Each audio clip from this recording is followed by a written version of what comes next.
Tatambata zvitsva akanomaraini mafilimu vatamumhanyisa uswa magadheni vadzorana nokumuseka kumberi uku tamubatira mugadheni mavo ndoparwa nepfuti nevakomana vanhu masoja nepfuti pagumbo rarengenyuka tamubata ngaapera basa tamumhanyisa pamaraini wanafilimu naye nomagadheni maminda vadzorana vanhu vangu vari kumberi kumuseka vamubatira mugadheni mavo akaura mukomana. The Zimbabwe Republic Police confirms the arrest of murderer, attempted murder and rape suspect Enimo Zvitsva, 32, in Guruve this afternoon, 3 January 2026. The suspect was shot on the left leg by a joint team from Zimbabwe Republic Police and Zimbabwe National Army while hiding in a garden. He is now receiving medical attention at a local hospital. The police applauds the Guruve community and all Zimbabweans for the support rendered during the comprehensive manhunt for the suspect.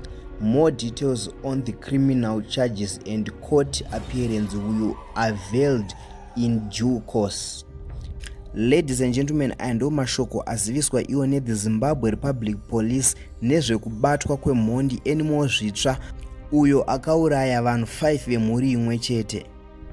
Kusangana kwatikuita zvakare pachannel ino, channel yeZimWitness TV, pandinodzoka nemaupdates akasiyana-siyana uye ndinoti kana kari kekutanga kusvika pano ndinokumbirawo kuti ungobaya button rekusubscribe then turn on the notification bell kuitira kuti usarasikirwe neevery update yandinodzoka nayo pano nguva nenguva.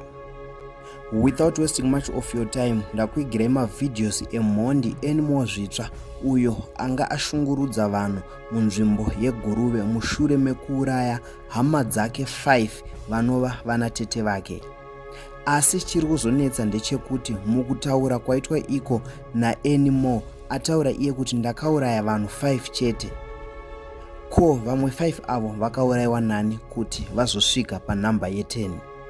Zvose izvi pari zvino hapana anoziva, asi tichamirira kubva kumakodzi nekubvunzurudzwa kuchazoitwa iko Enimo kuti vamwe avo vangavi vakaurayiwa nani.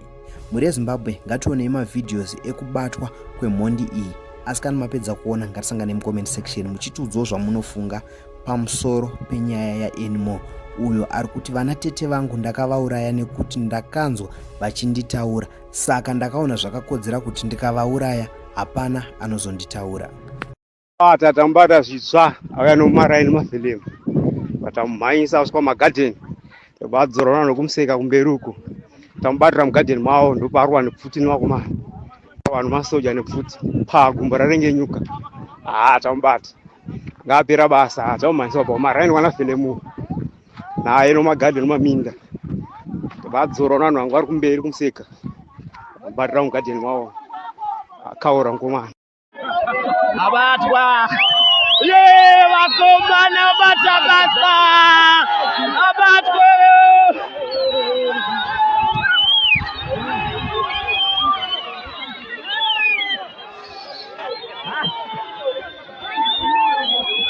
vakomana batabasa magona varume magona apa mapedza naye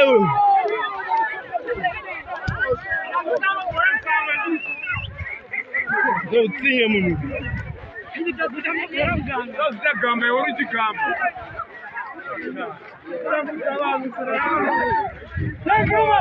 magona arume mamiramira umana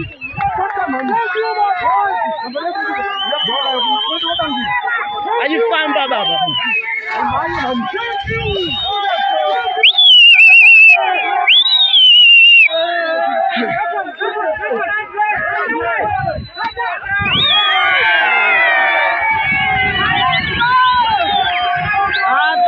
Gomana, mira.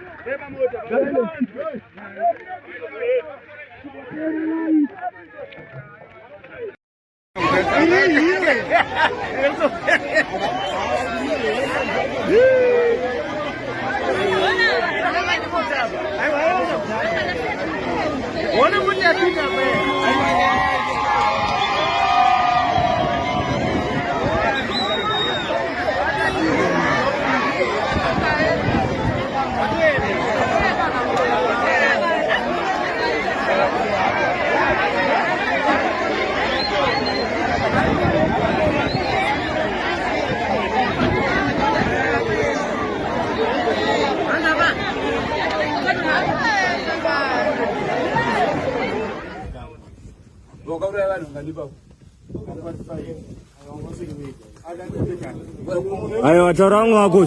Taura wangu yako. Iyo njo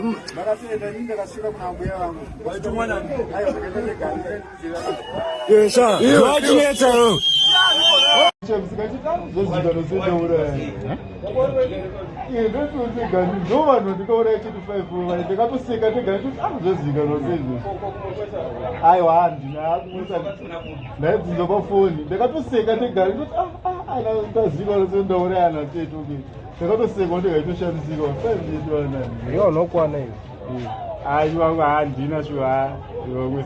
Kokurepa wairepa kai kana ndakarepa kama ndakarepa ndakaputirwa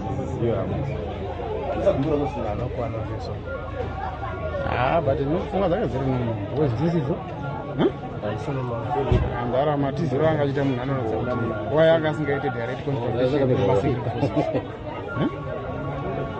nguva yanga asingaite direct confrontation nemasingle force angachitiza apa naitizewo tsaka chikafu baba muziyo angachikupa chikafu ndiani ndainotenga mushonga arikupa chikafu mari yacho waiwana ndakanuka gold wanuka gold ndanga ndakakura funga ngechigumwe changu sei nopinge ndorapandakamaiswa nechikopokopo zvandakamaiso nechikopokopo ndorakanuka gold pandakamaiswa nechikopokopo tuso ndikatosika ndikati ailaki ndikati ndikatoti ilaki but iwe laki uchiuraya vanhu ndikati hapana zvichaitika ko vanhu vaiurayiwa anatete vangu ndikavanzi vachinditaura kai saka zvaitise pakuurayiwa ndikati kuvauraya kai saka kuuraya kwanga uri kupedza nyaya ndikavaurayiwa vachanditaura kana kandazikanwa ndingoenda kugara kusitini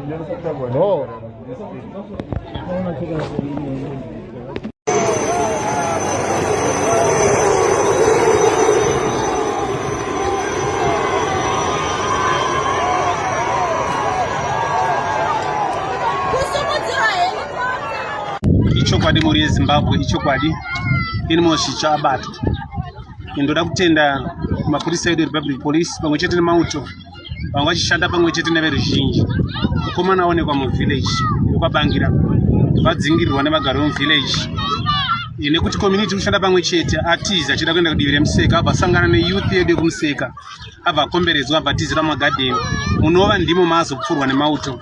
Ndoda kutenda mauto edu ezimbabwe nebasa ravashanda nesimba kuti tinyaradzwe sevana veguruve. Ndoda kutendai vana vaMwari manga muchinamata mune mwana zvavanga vachiita. Ufunge ndingafare kukuziva kuti nhasi tanga tichinamata naProfet Jose. Prophet Jose vachinji vedu tinovaziva. Vatiudza nhasi kuti aiwa nhasi zuva ranhasi tichanyaradzwa sevana veguruve kuti mhando yedu iri kuzobatwa. Munhu angachiita basa rekuponza vanhu ari kuzobatwa. Ndo zvaitika muri Zimbabwe. Tikufara eni mozvitsva abatwa. Ndatenda.